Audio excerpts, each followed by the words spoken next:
Welcome to the Noble Ape Podcast, Ape Reality. I'm Tom Barbalet, and today is March 30th, 2014. Seems relatively standard for me just to give an apology about how there haven't been very many Ape Realities recorded recently, but to be perfectly frank, I've almost completely disregarded using Ape Reality as a format going forward. I'm going to record special Ape Realities occasionally. I'm going to use it as a kind of general feed to cover a wide variety of other things, usually Noble Ape related. But if you want to hear a near weekly podcast where I surface some Noble Ape related content and talk a little bit about some of my ideas with Noble Ape, but oftentimes about how you can use concepts in artificial life very productively, I recommend that you check out the Stone Ape podcast, nobleape.com/stone. You will be able to hear me and futurist linguist Heron Stone rap on a wide variety of topics.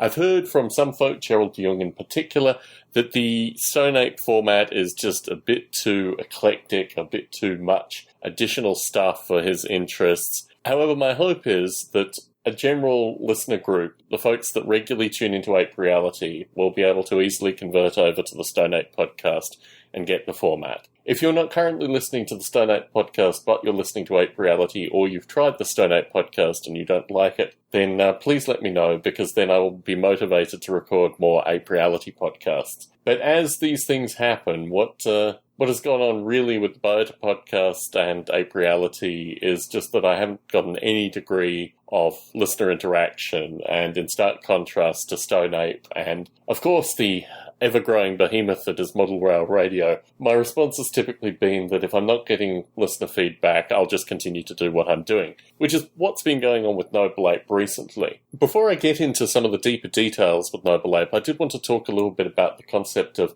artificial life and my attendance of the Artificial Life Conference. My plan this year, primarily due to work commitments actually, but also the travel and time constraints and I don't know, a relatively ho-hum feeling having attended the last Artificial Life Conference is that I won't be attending the Artificial Life Conference in New York this coming Northern Hemisphere summer. I had thought about attending, I had thought about whether I could work it out with work, but really, unfortunately, from my last attendance of the Artificial Life Conference 2 years ago, I'm going into that phase which I had talked to previous Biota participants about, is my project really this thing called artificial life? Well, the conferences represent something. They don't really represent something that I've been attached to through my Noble Ape development, and I do feel rather strange after how many years calling Noble Ape artificial life to move away from this group of folk. But in terms of the industrial outreach that I've been doing through Conscious in the Cloud, you may have heard some of that through these recordings. I also put out, I think, almost all the audio through the Biota feed, so if you're not hearing it through Ape Reality, you will be hearing it through the Biota feed. Apologies to folks who are just sick of having to subscribe to, 3 different podcasts in order to get half of my material. But yeah, I do kind of get a sense of what is Biota, what is Ape Reality, what is Stone Ape in this context. And I think, Ape Reality is just flagged through this. So, in the future, what is Noble Ape? What do I see Noble Ape as being? Well, my view is that Noble Ape is Noble Ape. It's a simulation of a variety of different concepts in order to understand social interaction, social dynamics, and to pose interesting questions like, what happens to societies after war, how a deity is created through, social evolution and mythology, how do groups survive in various environments and to a certain extent both genetically and socially evolve for these environments. Yes, in a perfect world, this would be part of something called artificial life. And maybe in 30 years' time, or maybe even 15 years' time, the artificial life community will have caught up with these things. But as it is for now, the stuff that I'm seeing in kind of academic artificial life research, part of that is MIT Press. Part of that is the fact that my past 2 year subscription to the artificial life journals have just not been arriving. And part of that is just that I'm investing a lot of time in Noble Ape. So that's the artificial life discussion, artificial life conference. I'm yet to officially inform the International Society of Artificial Life. I'm not sure who listens to this particular recording, but I'll probably be in contact. And if they still want me as their industry person on their board, I guess I can continue to do that. But certainly what I'm trying to do with Conscious in the Cloud is actually to build a local community that wouldn't necessarily affiliate themselves with Artificial Life. They have a wide variety of different skills. A large number of them are journalistic and philosophical more than anything, descriptive. And that is a thing pretty well in and of itself. I don't think there are going to be any companies or any industry development through that. It's more a generally good way of meeting a bunch of people. Now on to Noble Ape. For, I guess, the past 6 months, I have been working on what I had historically called the atomic threading model of Noble Ape. This has been a long time coming. 5 years, in fact. And through this, I guess I've had a series of requirements that I've had to develop through the simulation currently. The only thing that you can't get through this atomic threading is consistency over time cycles. In order to get consistency over time cycles, I would probably have to do more refinement. So what this means is you take a period of time in Noble Ape simulation, you load the simulation, you load all the apes, you set it running for 5 simulated days. You get another copy of the simulation, you load the same file with the same set of apes, you simulate for 5 simulated days. You are not guaranteed for getting the same results. If you want to get the same results, then you can do it unthreaded quite comfortably. And I suspect actually that there's a very interesting project for someone who's interested in terms of actually trying to understand what is going on with the threading model. However, what do you get?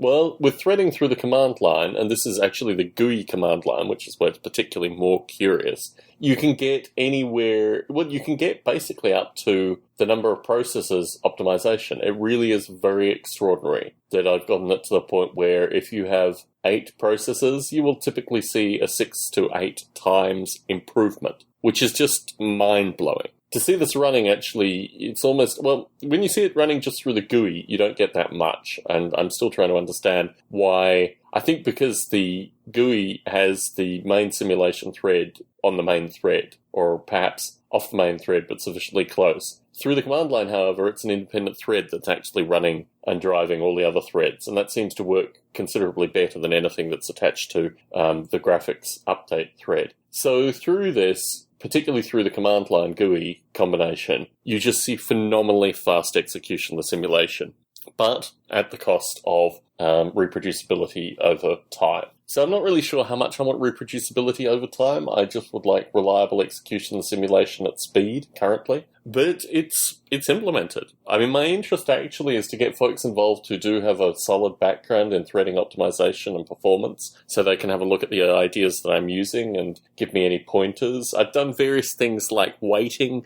So originally it was a kind of 1 ape, 1 thread, 1 execution, and now I have, like, for certain lightweight stuff, I might have 64 apes per thread per execution, and for more intense stuff, I have maybe 8 apes per thread per execution. I think for the brain simulation, the cognitive simulation, I probably have about 4 apes per thread per execution.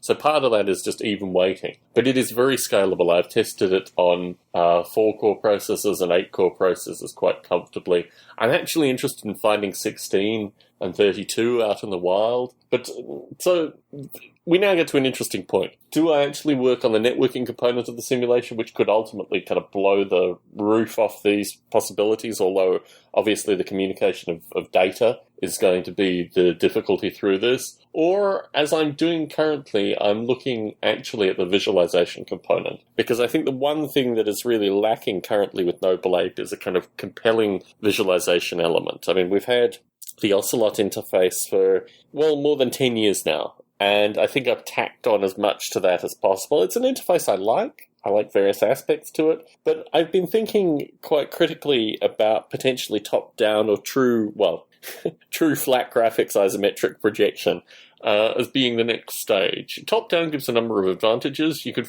fill a lot of information in top-down. You could do a lot of kind of beautiful stuff with vegetation, the trees, the grasses, even the noble apes. You can start creating very interesting visual patterns.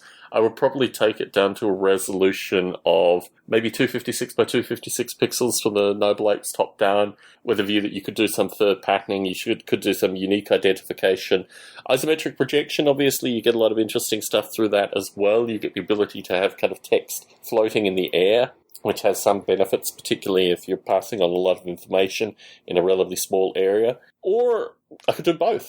I mean, why be either or? I think part of the graphics engine for this is just moving between these spaces very rapidly. And obviously, while you might go down to 256 by 256 pixels, you probably should reduce that down to a single pixel even in the highest map resolution, or maybe even 2 by 2, or potentially even 4 by 4, just so the apes are super identifiable basically through the interface. So I'm doing some rough math on that currently, with the view that initially it'll probably be a pretty horrible Tom Barbalet drawn, top-down interface. I mean, I can do some interesting stuff with the plants and the grasses and things like that, but the actual apes themselves and these kind of things is probably going to be remarkably disappointing. I will create a graphics editor, which is critical for this, and through that you'll get the 256, but also the ability to see the apes at various other scales as well, and rotation and things like that.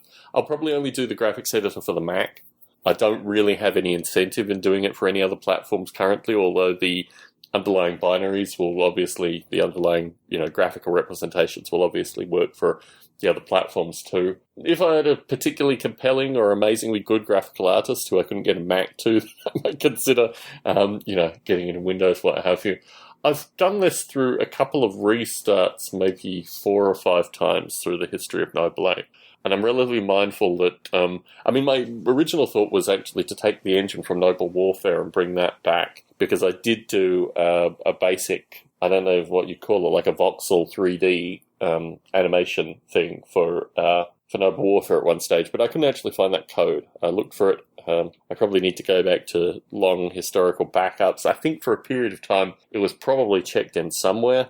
I just can't find where it is. So, yeah, that is going to be a very interesting project. I'm also, I've reduced my contact with graphic artists considerably. I have one occasional graphic artist that I'm using for some additional stuff on the Field of Chaos rewrite. And I think I probably could use her for some of these Noble Ape animations as well. I also have contact with another guy in Australia who I probably could call on board. In fact, I probably should get him on board now-ish to see what he could come up with. We have a substantial cost coming up in the foreseeable future, so I'm still a bit mindful of that. And for what I can do, by myself at no cost, so much the better. If things start costing, I don't know, $400 to $1,000 a month, which is the way I typically retain artists, it's probably not going to be going anywhere in the near future. I probably need to work on the tools a lot more now. Now, of course, Apple has all this new Sprite Kit stuff. I mean, they periodically release this kind of stuff. But unfortunately for Noble Ape, it's going to have to be something. I could use a PNG import, and I'm really mindful of Bob Mottram's work there, and that probably might be a definite maybe, definite possibility, particularly because I'm going to be retaining a lot of graphics through this. But, it's early days yet. I'm still speccing what the engine will look like in terms of, speed of interaction, things like that. But it will be, as with Bob Mottram's graphing, it will be just another graphics path to the simulation. And I probably should actually write a better interface for that. I'm getting a little mindful that some of these interfaces need to be written more generically, so it's just easier to port this stuff. In terms of the releases, I think I've done maybe 2 or 3 releases in the past couple of months, mainly just to get a lot of this work out there, just to kind of force the quality part, force the testing part, and get a sense of, what the multi-threaded Noble Ape simulation is like. There was one bug, actually, which went on recently that I probably need to re-push. There was a loop where I was only accessing a small number of the threads, which I think actually was one of the released versions, so I probably need to release another version in the near future. But yeah, the best way to get a sense of the current developments with Noble Ape is actually to go to the GitHub project. That is where I'm putting all the code currently, and I'm certainly faster to checking code than I am to record ape realities. So your best bet is probably to go there just to get a sense of the current stuff that I'm working on. I have looked at a few third-party engines in order to do this, and all of them have been, unfortunately, just a bit too, lots of external dependencies that aren't really integrated properly, and that, I guess, would be my resolve not to go with a PNG format, basically.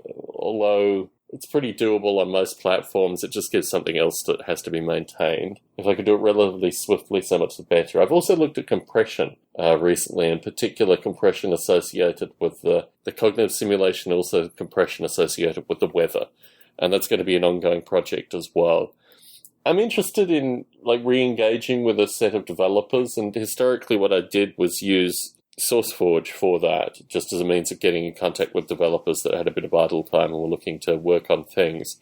I haven't really done that recently, so the developer mailing list, a wide bunch of stuff all's basically dropped off. Another thing I've thought about, particularly through the recent cycle of simulation releases, is creating an App Store bundle. And this is a Mac App Store here, bundle of the simulation. I could probably also, because I have an iPad version, release an iPad version. And I think this would be a substantial project. And my interest really is actually to get the new graphics to a stage where they're visually interesting, and then it could very easily be a kind of drop onto iPad, experiment. But that in and of itself is probably at least 6 months away and will require some dedicated time from an artist to actually work on the various components. And that, I think, is why I'm a little bit hesitant at this stage to make that kind of commitment. But if the existing simulation was released on the App Store, I think you would see a vast number of users, which we're not seeing currently. I think the last release, even through the usual distribution channels such as Fresh Meat, what have you, hundreds of users, potentially low hundreds. I haven't actually gone back and looked, but I was really quite disappointed with the download numbers. I just thought, the simulation used to be released and I used to be able to get to at least 4,000 people within a week. And now, I guess the only way to do it is through, for the Mac at least, is through Apple's prescribed interface. And I've really got to get on board with that. For me, it just means $99 a year registration. I did that for a year. I've allowed it to lapse because I'm not really getting any benefit publishing to Apple's Mac App Store through that. But, it's something I can think about, something I can work on. But in the short term, the short term being the next 6 months, I think the graphics are the thing that I'm going to work on most. And the interesting thing is, even if it's a relatively abstract graphics, even if it's almost like a pencil drawing graphics, the impact that people will have in viewing the simulation through this interface, just to get the sense of the level of detail and the kind of interaction that's going on, is extraordinarily valuable. I mean, that's the thing that's missed currently. I have, however many core processors I need to do this stuff, but visually the simulation is just not accessible to a broader audience. And I think this gives me the opportunity actually to do something cool, This gives me the opportunity to create an interface which is relatively unique, but also that a broader audience can be receptive to. And I'm certainly very mindful of that. I've thought a little bit associated with dynamic rotation as well, which would be a very interesting interface to have. So you basically have a flat panel, but you can rotate it as much as you'd like. And certainly I can write an algorithm that will do that very easily. But yeah, so some potential in the very near future to do some really very interesting stuff. If you have any ideas, any comments, I don't get a lot of email these days associated with Noble Ape. I have a few listeners through the Stone Ape podcast that are like strong Noble Ape aficionados. But through just general correspondence, the main contact I get actually is from recruiters interested in recruitment through Noble Ape, which is a very, very strange thing in and of itself. But anyway, thank you very much to everyone for listening to this impromptu Ape Reality. I just thought I got a bit of time spare. I got some new editing techniques. I just wanted to get something out there, get some audio back to the community. And if you find meaningful benefit through Ape Reality, I do put that out there. I closed down FreshSim as well, I probably should note, in the past month or so, primarily due to just no activity. So now I have a somewhat of a kind of bind where if I get a lot of correspondence, a lot of feedback, a lot of interest, and a lot here is almost like a daily basis through the other stuff that I'm doing, it's pretty heavy on the community that has previously, checked in, tuned in occasionally to these, Noble Ape-related ramblings to start thinking, oh, geez, I better email that Tom Barbalet schmuck in order for him to produce more of this stuff. I'm going to continue to produce Noble Ape no matter what. I mean, this is something that is so central to my life and my thinking that Noble Ape isn't going in anywhere anytime soon. But, that might actually be the problem, mightn't it? But aside from that, recording these podcasts is just a secondary thing. I may get back into it, actually. I mean, it's been, at least 8 years now of recording these things. So, that's a fair whack of time, and I'm sure my accent has changed dramatically over this period of time, too.